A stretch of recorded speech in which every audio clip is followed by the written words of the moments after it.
வணக்கம். இன்னைக்கு நாம ஜென் தத்துவத்துல ஒரு முக்கியமான விஷயத்த கொஞ்சம் ஆழமா பார்க்கலான்னு இருக்கோம். ஓஷோவோட லிவ்சன் புத்தகத்திலிருந்து தூசு படியாத கண்ணாடி அப்படிங்கிற ஒரு பகுதியை பத்தி பேச போறோம். நம்ம நோக்கம் என்னன்னா, ஜென் ஞானத்தோட சாரத்தை, அதாவது உண்மையை வெளியில தேடாம நமக்குள்ள எப்படி கண்டுபிடிக்கிறதுன்னு ஓஷோ பார்வையில புரிஞ்சுக்க முயற்சி பண்றது. இது ஆரம்பிக்கிறதுக்கு செப்போன்னு ஒரு ஜென் குரு சொன்ன ஒரு விஷயம் இருக்கு. அவர் என்ன சொன்னாராம், இந்த முழு பிரபஞ்சத்தையும் என் விரல் இடுக்குல ஒரு சின்ன அரிசிமணி மாதிரி வச்சிருக்கேன், அதை உங்க முகத்துக்கு முன்னாடி வீசுறேன், ஆனா உங்களால பார்க்க முடியல அப்படின்னாராம். இது என்னங்க இப்படி இருக்கு? பிரபஞ்சத்தை எப்படி அரிசிமணியில வைக்க முடியும்? புரியலையே. இது பாருங்க, இது ஒரு குறியீடு. செப்போ என்ன சொல்ல வராருன்னா, நாம நம்ம மனசால நம்ம அறிவால புரிஞ்சு வச்சிருக்கிற இந்த உலகம் இருக்கு இல்லையா, ஆமாம், அது உண்மையான அந்த எல்லையில்லாத பிரபஞ்சத்துக்கு முன்னாடி ஒரு ரொம்ப சின்ன அரிசி மணி மாதிரி தான். அந்த உண்மையான பிரபஞ்சத்தை நம்மால சும்மா பார்க்க முடியாது. ஏன்னா நம்ம மனசு உருவாக்குன உலகத்துல நம்ம மூழ்கி இருக்கோம். ஓ அப்படியா? ஆமா, இத செட்சோவோட கவிதை இன்னும் கொஞ்சம் தெளிவுபடுத்தும். ஆமா, அந்த செட்சோவோட வரிகள் இன்னும் கொஞ்சம் விசித்திரமா இருக்குது. எருதோட தலை மறைஞ்சு குதிரையோட தலை தெரியுது. சுகை குருவோட கண்ணாடியில தூசே இல்ல, மத்தளம் அடிச்சு தேடுறது வீண். வசந்த கால பூக்கள் யாருக்காக பூக்குது? என்ன இது? எருது, குதிரை, கண்ணாடி, மத்தளம், பூக்கள், இதுக்கெல்லாம் என்ன தொடர்பு? செட்சோங் என்ன சொல்றாருன்னா, நம்ம மனசோட செயல்பாட்டை பத்தி தான். எருது மறைஞ்சு குதிரை வர்ற மாதிரி எண்ணங்கள், காட்சிகள் எல்லாம் மனசுல தோன்றி தோன்றி மறையும் இல்ல? சரி. ஆனா சோகை மாதிரி ஞானிங்களோட மனசு ஒரு தூசில்லாத கண்ணாடி மாதிரி. அதாவது அனுபவங்கள்லாம் அது வழியா போகும் வரும், ஆனா எதுவுமே அதுல ஒட்டாது, தடம் பதியாது. அதனாலதான் உண்மைய வெளியில போய் மத்தளம் அடிச்சு தேடாதீங்க, அது உங்களுக்குள்ளே இருக்குன்னு சொல்றாரு. ஓஹோ. அந்த வசந்த கால பூக்கள் கூட யாருக்காகவும் பூக்கறதில்ல, அது அதோட இயல்பு. ஆனா உங்க மன கண்ணாடி, அதாவது உங்க உள்மனம் சுத்தமா தெளிவா இருந்தா அந்த பூவோட அழக நீங்க முழுமையா ரசிக்க முடியும்.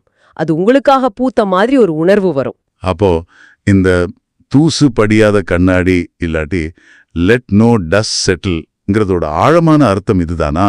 இதுக்கு பின்னால ஒரு கதை இருக்குன்னு சொன்னீங்களே. ஷின்ஷு ஹுயினெங்னு 2 குருக்கள், அவங்களுக்குள்ள ஒரு கவிதை போட்டி நடந்ததாமே. ஆமா, சரியா சொன்னீங்க. அது ஒரு முக்கியமான கதை. ஷின்ஷு முதல்ல எழுதினாரு, இந்த உடம்பு ஒரு போதி மரம் மாதிரி, மனசு ஒரு பளபளப்பான கண்ணாடி மாதிரி. அதனால தினமும் அதை நல்லா தொடச்சு சுத்தமா வச்சுக்கணும், கொஞ்சம் கூட தூசுப்படியே விட்டுறக்கூடாது. இது ஒரு நல்ல அறிவுரை மாதிரி தெரியுதுல்ல, மனசை கவனமா வச்சுக்கணும்னு. ஆமா, ஒரு பிராக்டிக்கல் அட்வைஸ் மாதிரி இருக்கு. ஆனா ஹுயினெங் அவர் தான் பின்னால சோகேன்னு பேர் வாங்கினாரு. அவர் இல்ல மொத்தமா வேற ஒரு லெவலுக்கு கொண்டு போயிட்டாரு. அவர் சொன்னாரு, போதியே மரம் கிடையாது, மனசும் கண்ணாடி கிடையாது, எல்லாமே அடிப்படையில சூன்யமா, அதாவது வெறுமையா இருக்கும்போது தூசு மட்டும் எங்க படியும் அப்படின்னு கேட்டாரு. அடா, இது விஷயத்தையே மாத்திடுச்சு. ஒருத்தர் கண்ணாடிய தொடங்கிறாரு, இன்னொருத்தர் கண்ணாடிய இல்ல, தூசும் இல்லங்கிறாரு. அப்போ இந்த சூன்யம், அதாவது எம்டினஸ், இதுதான் ஜென்னோட மையமா? ஆமா, அதுதான். ஹுயினெங்கோட பார்வை இன்னும் ஆழமானது.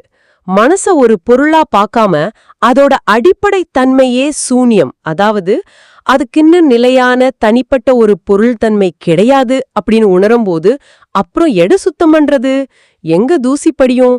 இந்த சூன்யத்தை உணர்றது தான் ஜென்ல ஒரு பெரிய திருப்புமுனை. அப்படியானா மத்த தியான முறைகள்ல எல்லாம் விழிப்புணர்வு, அதாவது அவேர்னஸ்க்கு ரொம்ப முக்கியத்துவம் கொடுப்பாங்களே, ஜென்லயே அதை பத்தி பெருசா பேசுறது இல்ல? ஓஷோவோட விளக்கப்படி பாத்தீங்கன்னா ஜென் விழிப்புணர்வை பத்தி பேசுறதில்ல. ஏன்னா ஜென்னே அதுதான். அத பத்தி பேசுறது, அதை அடையணும்னு நினைக்கிறது கூட மனசோட வேலைதான். நீங்க முழுமையா உங்க எண்ண ஓட்டம் இல்லாம அந்தந்த கணத்துல அப்படியே இருக்கும்போது அதுவே விழிப்புணர்வு தான். ஓ, அதை தேட தேவையில்லைங்கிறீங்க? தேடினா கிடைக்காது. நீங்க அமைதியா மனசோட விளையாட்டுகளை சும்மா கவனிச்சிங்கன்னா போதும், அது தானா நடக்கும். அது ஒரு விளைவு, நாம செய்யற முயற்சி இல்ல. இந்த சூனியத்தை உணரும் போது அந்த மனமற்ற நிலைன்னு சொல்ற நோ மைண்ட் நிலைக்கு போவோம். சரி சரி. அப்போ மனசை அடக்கணும் ஒதுக்கணும்னு இல்ல, அதோட இயல்பை புரிஞ்சுக்கிட்டு அந்த மனமற்ற நிலையை அடைஞ்சா போதும். அப்படி இருக்கும்போது ஒரு வார்த்தையோ இல்ல மௌனமோ கூட போதுமா? பெரிய விளக்கங்கள் தேவையில்லையா? நிச்சயமா, அதுதான் ஜென்னோட அழகு.